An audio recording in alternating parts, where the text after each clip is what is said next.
Children who see their parents as their safe allies, their friends, are less likely to hide issues from them when they arise. Rather, they will seek counsel and guidance. So I'll be sharing with us how we can be our children's friends without losing the respect that they have for us and without losing our boundaries. So most parents think that, oh, when I'm my child's friend and they don't respect me, you know, they take things for granted and all of that. No, you know, you being your child's friends does not mean that there are no boundaries, right? It also does not mean that, oh, they take it for granted. Rather, you know, there should be a set boundary that, oh, when we are when you have you have when you're relating with your friends, you have boundaries with them. There are things that they won't do. There are things that, oh, they know that, oh, I've stepped out of line when they do some certain things. The same thing applies with children. When they know that, oh, okay, my mom or my dad is my friend, and then if I do this, I know that I will get punished for that. I know that I'll be spanked for doing this or that. They know. So you need to set boundaries. So you setting boundaries does not mean that you should not be friends with your kids. No. So I'll be sharing with us some tips on how we can be our children's friends, even though we are their parents. Despite the fact that you are still their parents, you still need to be their friend so that they can confide in you. A lot of things are happening. If you push them away, you don't listen to them, you're always too busy for them. You won't even know when little things creep in, and then before you know, you don't even know your child again.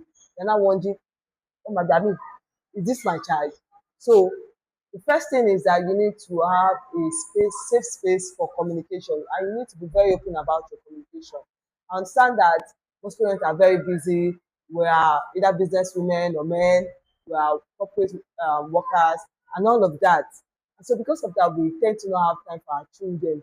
But you need to create time for your children whereby they can, feel free, communicate with you, discuss with you what happened in school, what happened in their class, what's going on in their lives.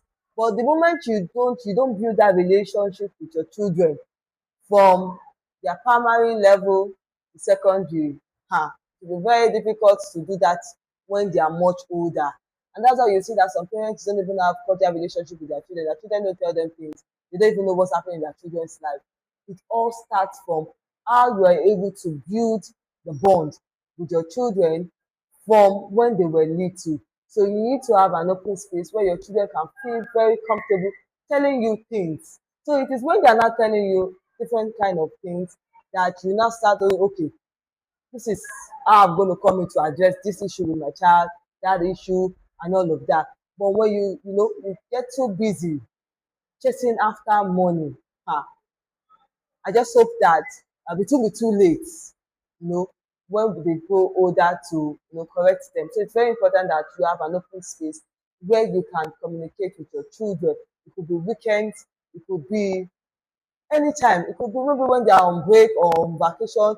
Find time, no matter how busy your schedule is, for your children, so that you can bond with them. You can know what is happening. A lot is happening in the world, and it is from the bond that you and your children have developed over the years that will last, that will help them to be able to discuss a lot of things with you and share their fears, their worries, their aspirations, their dreams, everything with you as their parents and as their friend.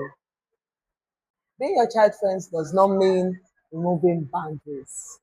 It means building a relationship where your child feels safe, feel loved, feel wanted, feel that they can be themselves without pretending to be who they are not while you are still parenting them. It means that they see you as their parent and they also see you as their friend where they can confide in and then be themselves. Be attentive as parents and be very patient. Parenting is a very it's a task that requires patience and wisdom. So when you want to be friends with your kids, you want to bond with them, you need to be very attentive and you also need to be very patient with them. So they will really test your patience. So if you don't pay attention to what they say, to how they react and everything, you will just lose control of things. There are some things that they might do that you don't necessarily need to overreact. But when you overreact and they say, if I tell my mommy this, she would overreact. If I say this one, she will tell me, keep quiet, shut up. Who's teaching you? Ah, the way I say, keep quiet, shut up, do this, yeah, they will start saying, okay, ma. They will start keeping quiet, and trust me, they will start withdrawing from you little by little. The gist they used to give you, they will come back, download everything for you, give you a lot of gist. You just see that it's reducing. They stop telling you some issues. They only just say, I was, if you ask them what's today, it was fine. Did anything happen today? They just say, no, nothing, just the normal regular school thing that happened. Whereas probably a lot had even happened. And then it might be from maybe their teachers or from the school management that you start hearing some certain things. So it's very important that avoid, pushing them away, be very patient, be very attentive to even the tiniest bit of information that they share with you. Then the next point is that you need to respect that they are growing up and they respect their privacy, especially for teenagers. For children in primary schools and all of that. But for teenagers, it's very important that you respect their privacy. So you don't just barge into their room and they say, kill ọmọ yín go. What are you coming? Am I not your mother? Am I not the one that gave birth to you? The world is changing. You are their parents. You are not disputing that. They know. But still give them their privacy. There's nothing bad in before you go into their room, you knock. And if they tell you to come in, you come in. Then you can, have conversation with them or do whatever you want to do in their room. Don't just say that I'm your parent. I have every we know you have every right, but please still respect their privacy. It's also very important that you respect their privacy.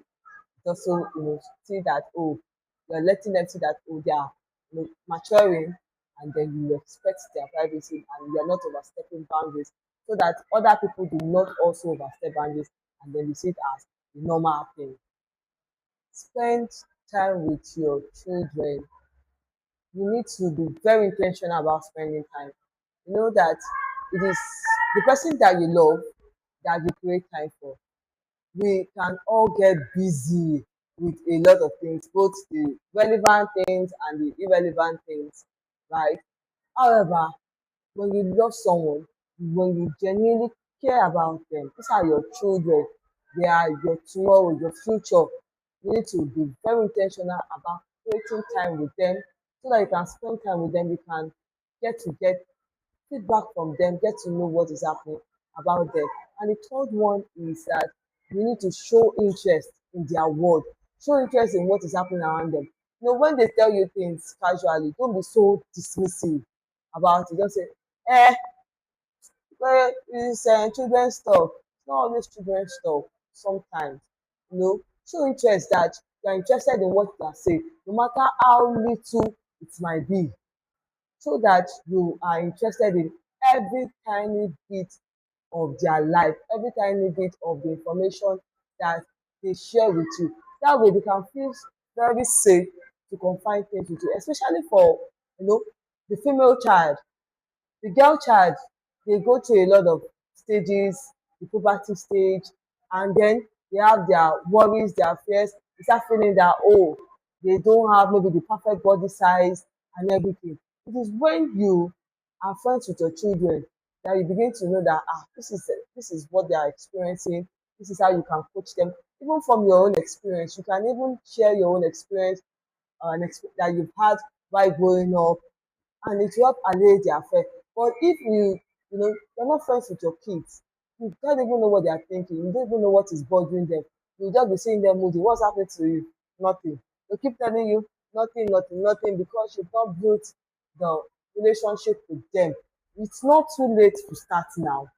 You can start by being very intentional. Oh, well, how was school today? Katrina, how was work today? How was this? How was that? How was where's your assignment? Where's this? By the time you keep asking them this little question, give them prompts that will make them talk. You can even choose a particular topic or something that is trending and then ask for their opinions if you have teenage children. Ask for their opinions, ask for their thoughts, what they think about it. Then they start telling you, then you start even knowing what their mindset is about some certain things. if they have the right information about some certain topics, so that you can share more light on some certain things, and then make sure that they have the right information and correct information about some certain sensitive issues that you might probably be having with your kids. So be very intentional and show interest in their work, show interest in things concerning them, so that you get to be closer with them.